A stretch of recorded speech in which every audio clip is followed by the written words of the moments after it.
Bonsoir à tous et bienvenue dans cette édition. Retenez tout d'abord que le président de la République, chef de l'État Issoufou Mamadou, s'est entretenu cet après-midi avec l'ambassadeur du Royaume d'Arabie Saoudite au Niger, Saoud bin Abdel Aziz, est allé rendre une visite de courtoisie au président Issoufou, puis échanger avec lui de l'état de la coopération nigéro-saoudienne. Revenu sur le contexte sécuritaire de notre pays, caractérisé par la détention de plus de 5000 armes de petit calibre par la population civile, dont 200 dans la région de Zander, la prolifération des armes de guerre et autres menaces de terroristes. Cette opération durera 10 jours dans la région de Zander avec comme objectif général la sensibilisation des détenteurs légaux des armes à feu sur les conditions légales de détention, des ports et de stockage des armes, en un mot, la préservation de la sécurité individuelle et collective. Et puis, à l'occasion du point de presse animé hier par le ministre en charge de la Culture relativement à l'inscription du centre historique d'Agadez au patrimoine mondial de l'UNESCO, plusieurs invités et personnes ressources, mais également les membres de la délégation nigérienne, ont défendu la candidature de notre pays à la session de l'UNESCO au Cambodge. Nous vous proposons leur réaction. Ce que nous devons d'abord saluer et remercier, c'est ceux qui ont bâti Agadez, à commencer par Zakaria, qui a construit la grande mosquée dès le 15e, 16e siècle. Ce sont des grands hommes, et les grands hommes ont dit ils voient vite, loin et juste, et il a vu juste Zakaria.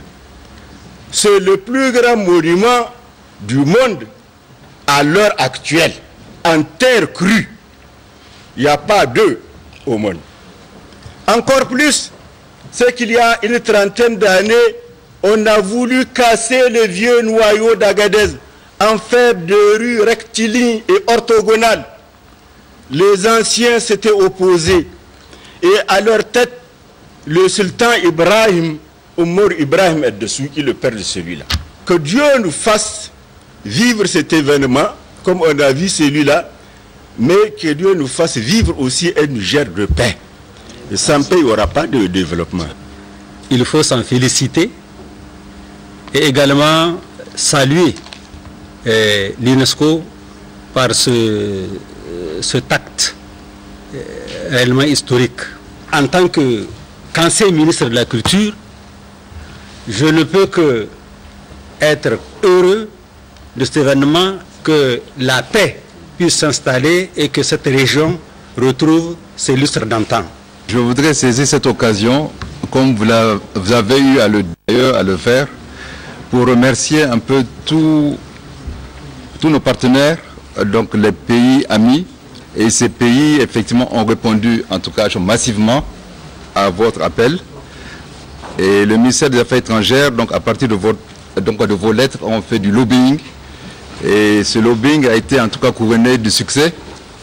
C'était un sentiment de joie, de fierté que l'ancienne ville a été classée au patrimoine mondial.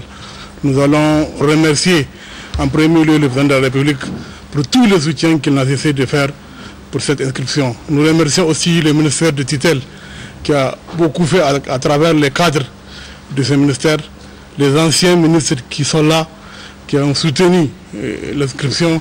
Nous remercions l'UNESCO, le comité qui avait vraiment eu à voter. Un remerciement aussi à la population d'Agadez qui nous ont aidés vraiment à travers tous leurs efforts, vraiment pour qu'on puisse avoir un dossier clair, un dossier fiable et présentable. Le premier pays à prendre la parole, et là nous avons applaudi, c'est l'Estonie, qui a fait des mots élogieux sur le... Nous avons dit c'est fini, ça passe, ça c'est fini, Agadez. Oui. Et tous les autres maintenant, la Serbie, la Colombie, des pays vraiment qui sont très loin, nous avons dit la diplomatie a bien marché quelque part. Le dossier du Niger a passé, c'était à l'unanimité. Tous les pays qui ont pris la parole, il y a 21 pays qui ont le droit à la parole. Et tous les 21 pays, à l'unanimité, ont félicité le dossier du Niger. Mais franchement, aucune question Parce que généralement, on pose la question aux pays membres pour lui demander pourquoi cela n'a pas été fait. Mais aucune question n'a été posée au Niger. Tellement le dossier était clair, tellement ils nous ont apprécié qu'ils n'ont pas eu le temps. Et même la femme qui est rapporteure avait dit au président, écoute, on vote directement pour le Niger parce qu'on n'a pas de réserve. Allons directement à l'adoption du dossier. Nous sommes très heureux et le dossier a été très bien et nous félicitons, on se félicite tous en tant que Nigériens d'être applaudis franchement par tout le monde entier. On a été applaudis. L'inscription par exemple d'un élément au niveau du patrimoine mondial, qu'est-ce qu'elle confère à un pays? C'est d'abord la notoriété sur le plan mondial. L'UNESCO est constituée aujourd'hui de 195 États. Cela veut dire que désormais, ces 195 États, plus 5 chefs de gouvernement, donc qui auront un droit de regard sur le centre historique d'Agadez. Par conséquent, l'UNESCO, donc, ayant cette mission de veille, justement, chaque fois, maintenant procédera à une vérification de la nature des éléments au moment de leur inscription. Et l'UNESCO, surtout, va apporter des appuis conséquents. Des appuis non seulement financiers, mais des appuis aussi en termes de gestion sur les ressources humaines. À partir de cette inscription, les Nigériens doivent savoir que l'UNESCO donc va accompagner tout ce processus justement de sauvegarde de ce patrimoine.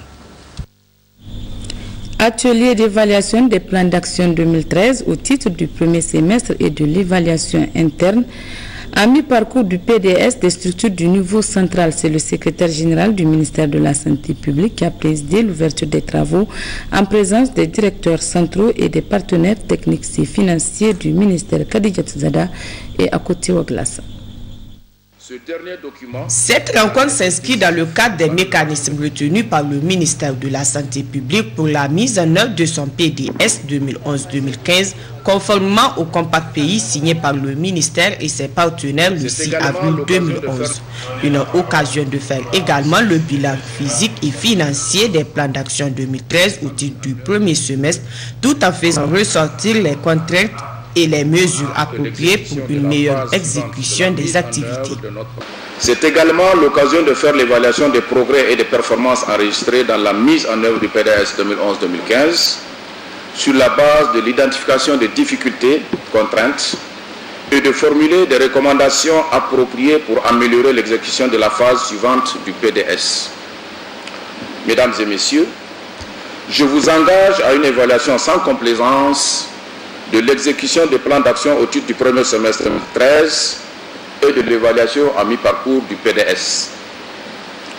Je reste convaincu que la pertinence des analyses que vous aurez à formuler au cours de vos travaux permettront d'avancer dans la mise en œuvre des réformes engagées dans le secteur afin que les attentes légitimes de nos laborieuses populations puissent être réalisées.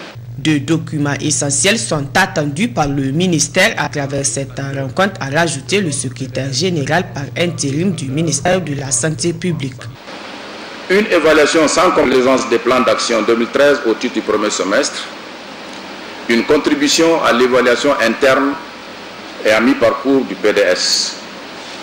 Ce dernier document est en effet décisif pour l'amélioration de l'exécution de la phase suivante de la mise en œuvre de notre plan de développement sanitaire. La santé de l'ensemble des populations nigériennes reste et demeure le vœu le plus ardent de son Excellence, M. Mohamed Issoufou, président de la République, chef de l'État, de M. Brigitte Raffini, Premier ministre, chef du gouvernement. La preuve est donnée dans leurs engagements sans faille dans l'accessibilité des populations aux services de santé à travers le recrutement du personnel.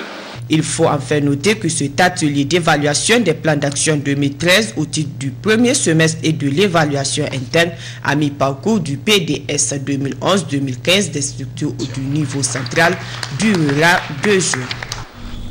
À Dosso, le directeur des petites et moyennes entreprises et de la promotion de l'entrepreneuriat, représentant le ministre du Commerce, a présidé ce matin l'atelier de renforcement des capacités des cadres du ministère en charge de l'entrepreneuriat des jeunes dans l'élaboration des plans d'affaires. Le reportage est signé Ousmane Abdou et Haris Garba.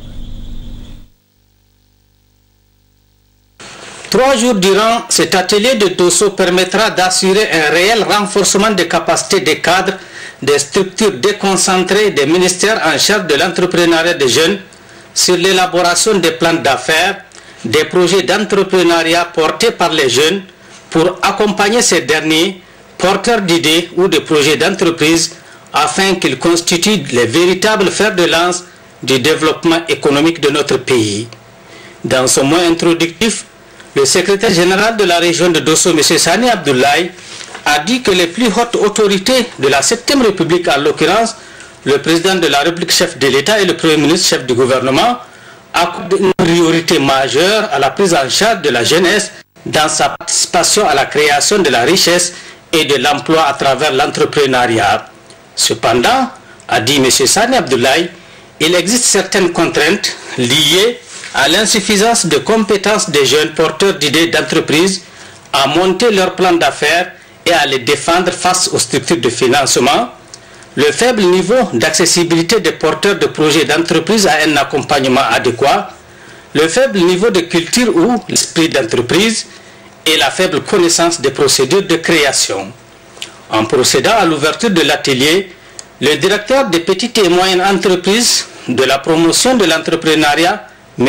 Ali Mohamedou Ousmane, a parlé de l'objectif assigné à cette rencontre de Dosso, qui est de renforcer les capacités des cadres centraux et régionaux des ministères en charge de l'entrepreneuriat des jeunes en conception de projets portés par des jeunes afin de favoriser la participation de ces derniers à la promotion du secteur privé.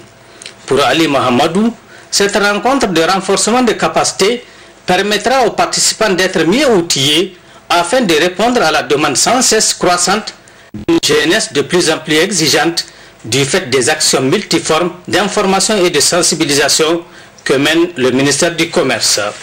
Il a salué le programme des Nations Unies pour le développement PNUD qui appuie notre pays dans le cadre de la promotion du secteur privé en général et de l'entrepreneuriat des jeunes en particulier.